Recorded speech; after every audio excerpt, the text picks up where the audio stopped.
Most businesses dream about explosive growth, more customers, more sales, more recognition, more momentum. Success appears to solve every problem, but architecture reveals something unexpected. Growth does not remove weaknesses, it magnifies them. A delayed response becomes thousands of delayed responses. One inefficient workflow becomes hundreds. One manual task becomes an operational crisis. The business does not collapse because it failed. It collapses because it succeeded without preparing its foundations. This is one of the great paradoxes of the modern economy. Failure rarely destroys well-designed systems. Success often does, because every additional customer places another layer of pressure upon the architecture beneath. Eventually, the visible business becomes larger than the invisible system supporting it, and structures that grow faster than their foundations always face the same ending.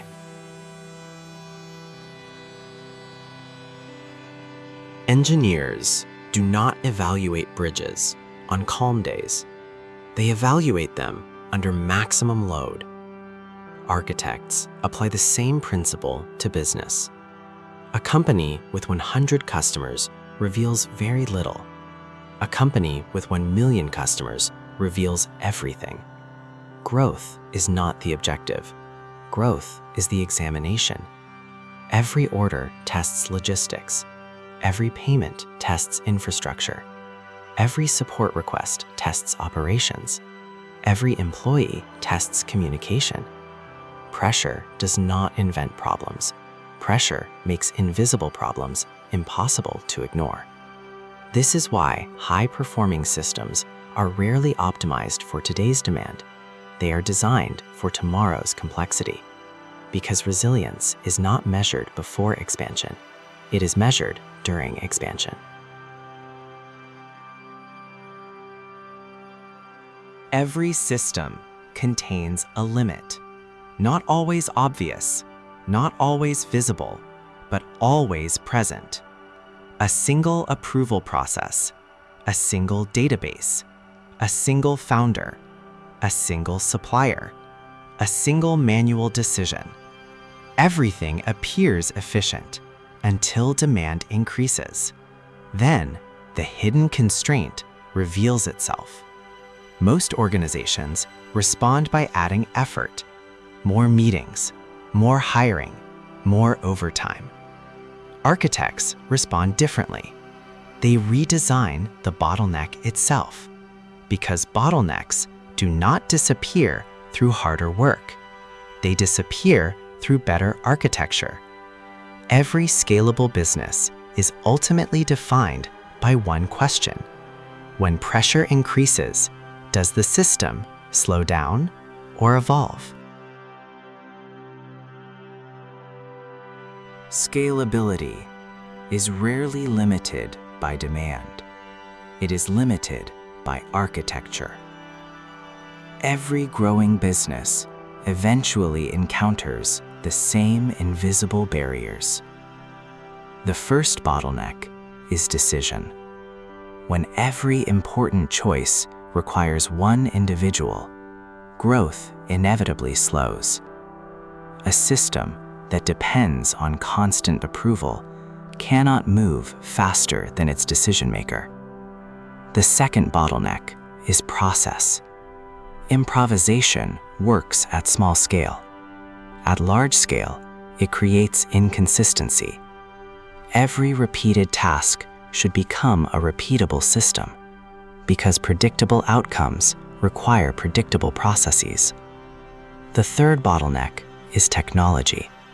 Software should not merely support operations, it should absorb complexity.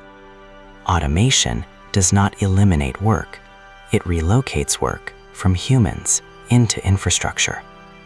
The fourth bottleneck is information.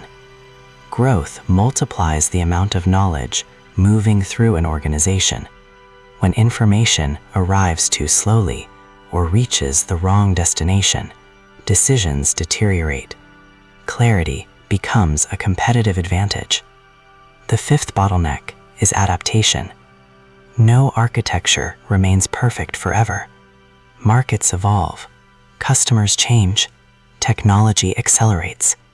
The strongest systems are designed to redesign themselves, because scalability is not the ability to become larger. It is the ability to remain effective while everything else changes.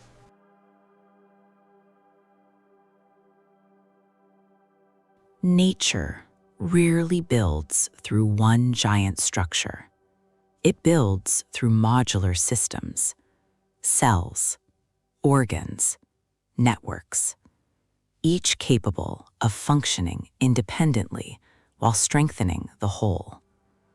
Modern digital architecture follows the same principle. Instead of one enormous workflow, it creates interconnected modules: payment, communication, customer support, content, analytics, automation.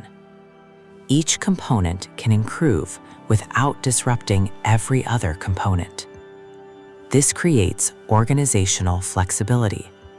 When demand increases, one module expands. The rest continue operating without interruption. Contrast this with fragile systems. Everything depends on everything else. One failure creates another, then another, until complexity overwhelms the organization. This is why great architects do not merely build larger systems. They build systems that can grow, one intelligent module at a time.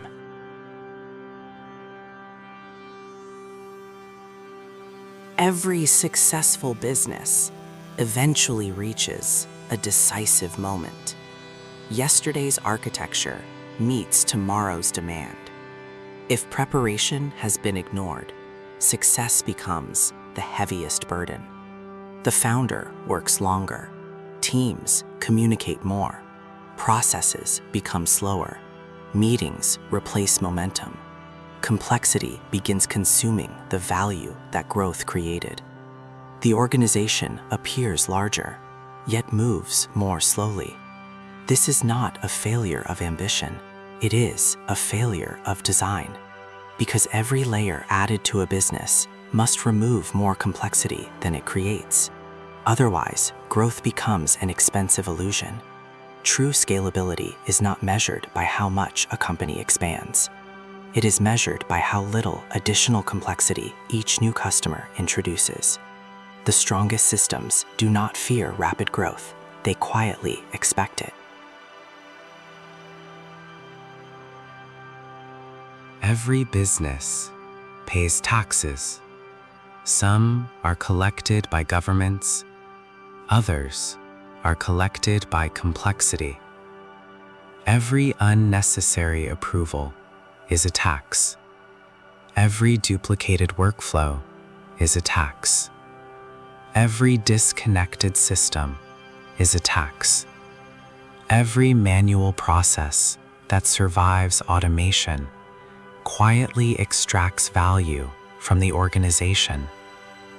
Unlike financial taxes, these costs rarely appear on a balance sheet. They appear as slower decisions, lower margins, missed opportunities, exhausted teams, delayed innovation.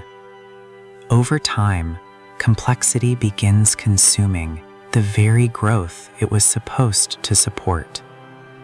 This is why architects treat simplicity as infrastructure.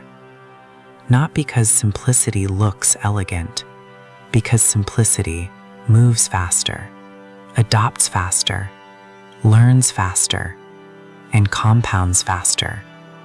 The strongest organizations are not those that contain the most moving parts. They are those where every moving part exists for a necessary reason.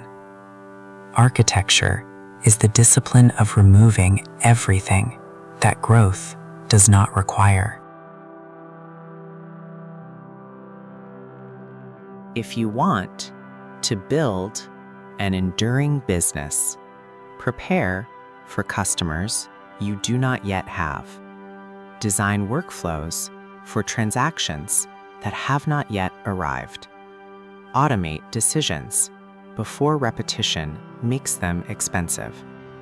Build modular systems before complexity forces reconstruction. The objective is not predicting the exact future. It is ensuring that whatever future arrives, the architecture can absorb it. Because scalable businesses are not built during periods of explosive growth.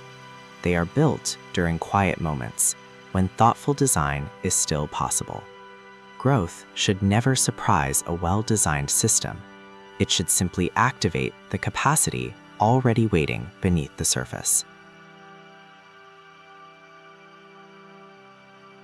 Growth is not the reward. Growth is the examination. Every customer asks another question of your architecture.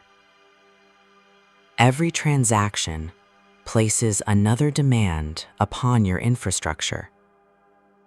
Every expansion reveals whether the system was designed for momentum or merely for survival.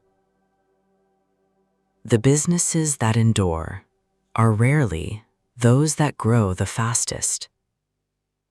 They are those whose architecture improves as pressure increases. Because scale is never created by ambition alone. It is created by systems prepared to carry far more than they currently must. This is Nexera, decoding systems, architecting wealth.